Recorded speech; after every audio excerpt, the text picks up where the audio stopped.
بھائی نے ہمیں واٹس ایپ پر جو ہم نے اسکرین پر نمبر دیا ہوا ہے ایک سوال لکھ کر بھیجا ہے. وہ یہ کہہ رہا ہے کہ مجھے بولنے کا مسئلہ ہے اور جسمانی کمزوری بھی ہے. معذور افراد کے لیے اسلام میں کیا رعایتیں ہیں؟ کیا معذور افراد شادی کر سکتے ہیں یا نہیں؟ کس حد تک معذوری ہوتی ہے جن کے لیے اسلام میں رعایتیں ہیں؟ رہنمائی فرما دیں. بسم اللہ الرحمن الرحیم. جب کوئی بندہ حقوق زوجیت ادا کرنے پر قادر ہو، نان و نفقہ دینے پر قادر ہو، تو ایسے شخص کے لیے نکاح کرنا جائز ہے. بعض صورتوں میں نکاح کرنا فرض ہو جاتا ہے، بعض صورتوں میں نکاح کرنا واجب ہوتا ہے، بعض صورتوں میں نکاح کرنا مسنون ہوتا ہے، بعض صورتوں میں نکاح کرنا مکروہ ہوتا ہے، بعض صورتوں میں حرام ہوتا ہے. اب اس کی تفصیل آپ لب لباب سماعت کریں.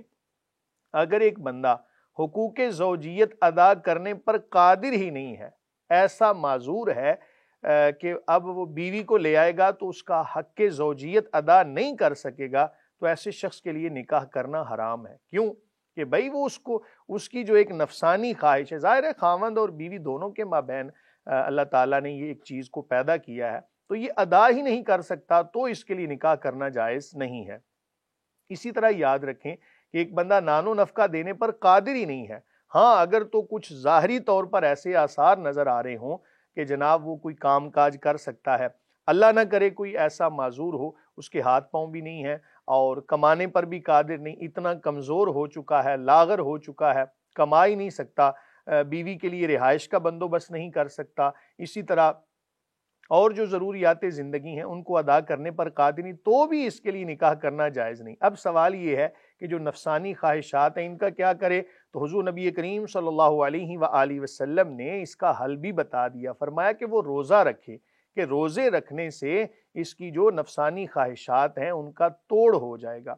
اور اسی طرح اگر آپ کا سوال یہ ہے کہ معذور اگر زبان کی طرف سے معذور ہو، کانوں کی طرف سے معذور ہو، تو یہ کوئی عذر نہیں ہے، اس کی بنا پر نکاح کو روکا نہیں جا سکتا. جو چیزیں ابھی آپ کے گوش گزار کی ہیں ان کو ملوز خاطر رکھیں. ایسا ایک طالب علم جس کی تعلیم ابھی نامکمل ہے تو اپنی تعلیم کو مکمل کرنے کے لیے وہ جناب اگر نکاح کو مؤخر کر دیتا ہے تو اس کے لیے جائز ہے. باقی یاد رکھیں کہ جب بیٹا بیٹی بالغ ہو جائیں تو اگر کف کے اندر ان کا مناسب رشتہ مل رہا ہو تو فی الفور ان کا نکاح کر دینا چاہیے. نبی کریم صلی اللہ علیہ وآلہ وسلم کا یہی فرمان ہے. اور جب ہم نکاح کو لیٹ کرتے ہیں نا تو اس کے اندر بہت سارے فسادات بھی پیدا ہوتے ہیں.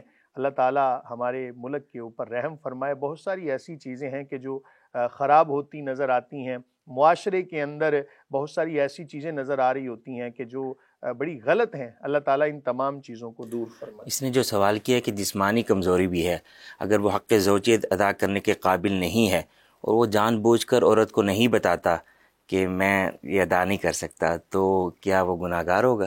بالکل ایسا ہی ہے. اگر ایسے بندے کو معلوم ہو کہ میں ادا نہیں کر سکتا اپنی بیوی کا حق، تو اس کے لیے پھر یہ ہے جسمانی کمزوری ہے یا کوئی بھی ایسا مسئلہ ہے، اللہ تعالیٰ کی طرف سے ایک آزمائش ہے، تو اس پر صبر کرے اور روزے رکھے، اپنی خواہشات کے حوالے سے ان کو کنٹرول میں کرے. اور ایسے بندے کے لیے نکاح کرنا جائز نہیں ہے کہ جو حقوق زوجیت پر قادر نہ ہو.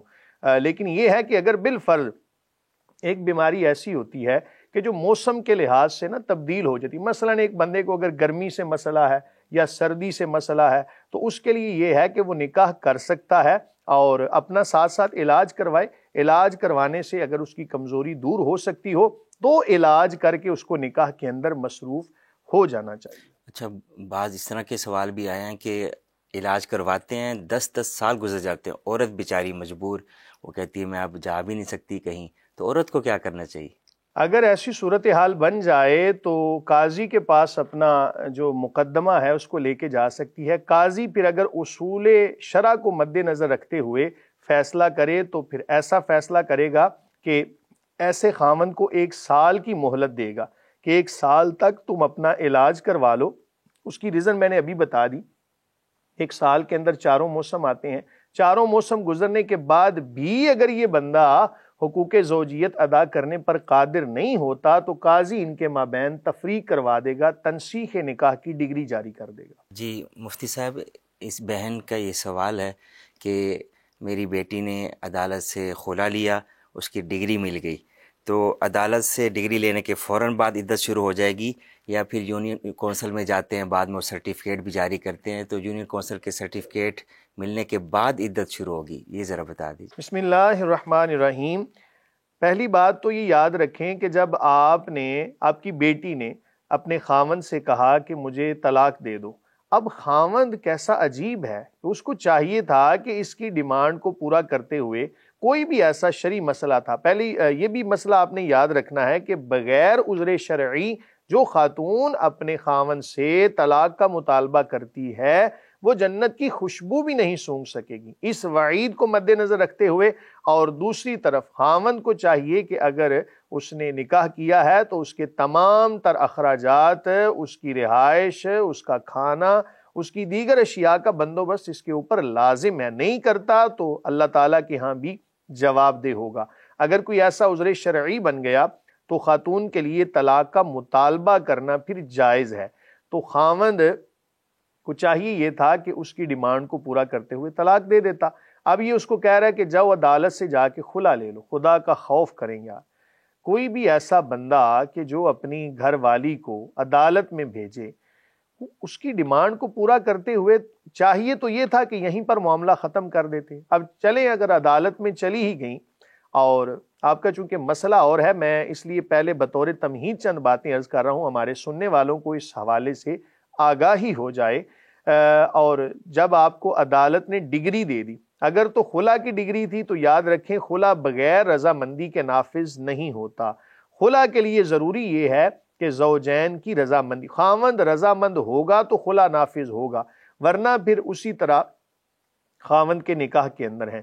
اگر تو تنسیخ نکاح کی ڈگری تھی تو شرعی طور پر نکاح ختم ہو گیا۔ اب سوال یہ ہے کہ عدالت نے ڈگری جاری کی، وہاں سے عدت شروع ہوگی یا کہ مؤثر سرٹیفکیٹ ملنے کے بعد؟ تو جب آپ کا ابھی معاملہ یوں سمجھیں کہ درمیان میں ہے، ابھی سرٹیفکیٹ آپ کو نہیں ملا تو آپ ابھی عدت میں نہیں ہیں۔ جب آپ کو مؤثر سرٹیفکیٹ مل جائے گا اس کے بعد آپ کی عدت شروع ہوگی۔ اگر آپ نے پہلے عدت مکمل کر لی بعد میں سرٹیفکیٹ لیا تو آپ کے لیے بہت سارے مسائل پیدا ہو سکتے ہیں، اس لیے بہتر یہ ہے کہ جب آپ کو یونین کونسل سے مؤثر سرٹیفکیٹ مل جائے تب آپ اپنی عدت کو مکمل کرنے کے بعد آگے نکاح کریں۔ واللہ تعالی عالم بالصواب۔ جی مفتی صاحب، اگلا سوال ایک بہن نے بھیجا ہے، وہ کہہ رہی ہیں کہ ہسبینڈ آؤٹ آف کنٹری جانے سے پہلے بولے تم مجھ پہ حرام ہو تو کیا طلاق ہو جاتی ہے، اور پھر بولے کہ اس ڈیٹ کو تم گھر نہیں جاتی تو 3 دفعہ طلاق ہے، اور دوسرے دن بولے طلاق کے الفاظ واپس لیتا ہوں، تو کیا طلاق ہو جاتی ہے کہ نہیں؟ پلیز مجھے یہ بتا دیں۔ ابھی کہہ رہے ہیں کہ 2 دفعہ طلاق ہوئی ہے، 1 رہتی ہے، تم گھر واپس جاؤ اور